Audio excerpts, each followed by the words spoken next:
खिलाओ भगवान को तो अपना हलवा खाए, है ना। ये हलवा दान करोगे तो हलवा मिलेगा। अरे इसने लीद दान में दी तो हलवा मिलेगा क्यों?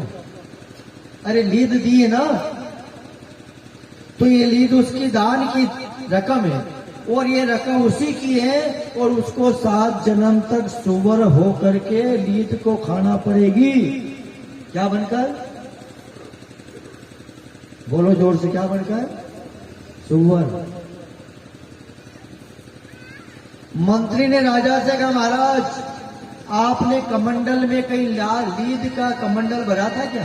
हाँ, ये वही महाराज बैठे ये खंडेर, ये लीद का ढेर है ना,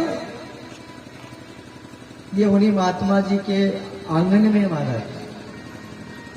ये चक्रवर्ती ब्याज की तरह आपका दिया दान बढ़ गया है। वो महाराज कह रहे थे, क्या कह रहे थे? वो राजा 7 जन्म तक सुवर बढ़ेगा। कितने जन्म तक? 7 जन्म तक। राजा ने सुना, दौड़ करके आया, महाराज की जय हो, महाराज की जय हो, गुरुजी मुझे क्षमा कर दो। ए राजन, ये धन तेरा है, मेरा नहीं है। तूने मुझे दान दिया है, ये तेरा है। 7 जन्मों तक तुझे सुवर की योनि में जाना ही होगा और ये भक्षण करना ही होगा। चरण पकड़ लिए गुरुदेव, मैं आपकी शरण में हूं। मैं सुवर की योनि में कैसे समय काटूंगा, मुझे क्षमा करें, मेरे को उपाय बताइए महाराज। तो महात्मा जी ने कहा, एक काम कर, अगर ये लीद का ढेर कम करना है तो मैं उपाय बताओ। तेरे घर के, तेरे पड़ोसी, तेरे गांव के, तेरे समाज के जितने भी मिलने जुलने वाले हैं, तेरे नगर के, अगर तेरी बुराई चालू कर दे, बुराई चालू कर दे, तो ये धीरे धीरे उनके हिस्से में जाएगा। किनके हिस्से में? चौथा ठीक है, हिस्सा में जाए जो बुरे करे भी करे, फिर धीरे धीरे कम पड़ेगा। राजा ज्ञानी था, उसने साहब आया, नगर में आकर गंगा जल में रंग डाल करके गली में बांका तिरछा घूमने लगा। अब तो गांव में बात होने लगी, राजा बिगड़ गया।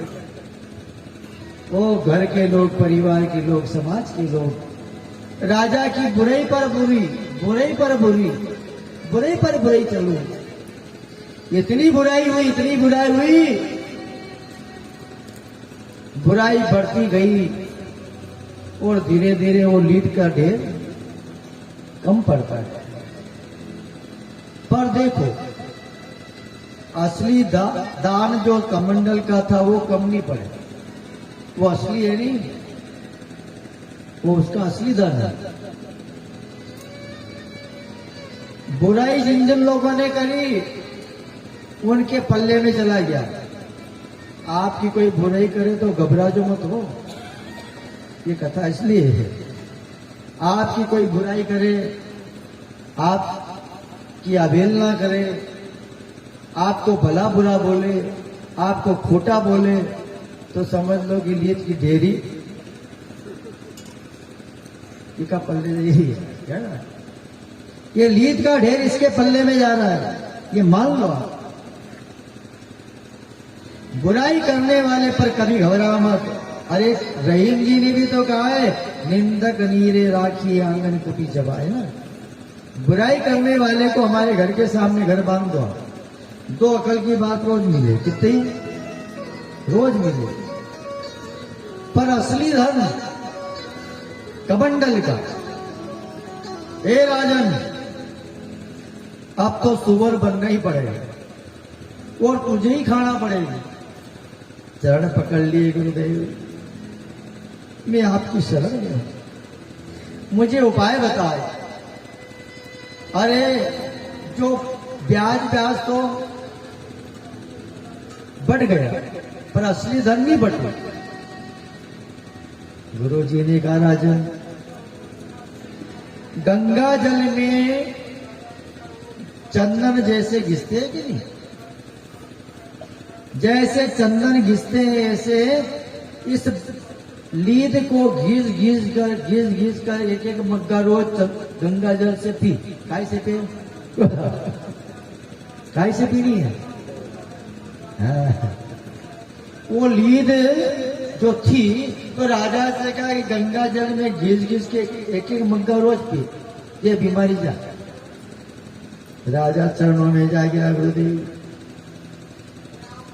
घिस करके चंदन की तरह उस गंगा जल को में उस लीद को पिया, तब जाकर के वो पाप मिटाए। तो महाराज आपकी कोई बुराई करे, आपको कोई भला बुरा बोले तो कभी डरना नहीं चाहिए, कभी हिचकिचाना नहीं चाहिए। ये मान लो कि हमारा कोई पाप जो है ये पाप लेना चाहता है तो लेने तो आता। आज के बाद ध्यान रखो, कोई बुरे करे तो इनके और कर, बुरे कर, और कर, पेट भर के कर, दापी के कर। बहुत बुराई कर नकारा नहीं हमारा, पर यह डेरी थारा पल्ले में है तो ये पल्ली ये तेरे पल्ले में आएगी। इसलिए सुमति से हमें जीना है। कैसे जीना? सुमति। लल्ला कन्हैया ने भी बहुत ज्ञान दिया, ब्रजवासियों को ज्ञान दिया और कहा कि सुमति से रहो। एक दिन कन्हैया जी ने क्या लीला की? एक दिन लीलाधारी ने लीला की और गांव में लग गई आवाज। क्या लग गई? मनिहारी का वेश बनाया। कैसा रूप बनाया भगवान ने? मनिहारी। चूड़ियों को टोकरे में धरी है, कंधे पे धरी है और लगी आवाज। मनिहारी का रूप बनाया, शाम चूड़ी बेचने आया। मनिहारी का वेश बनाया, शाम चूड़ी बेचने आया। छलिया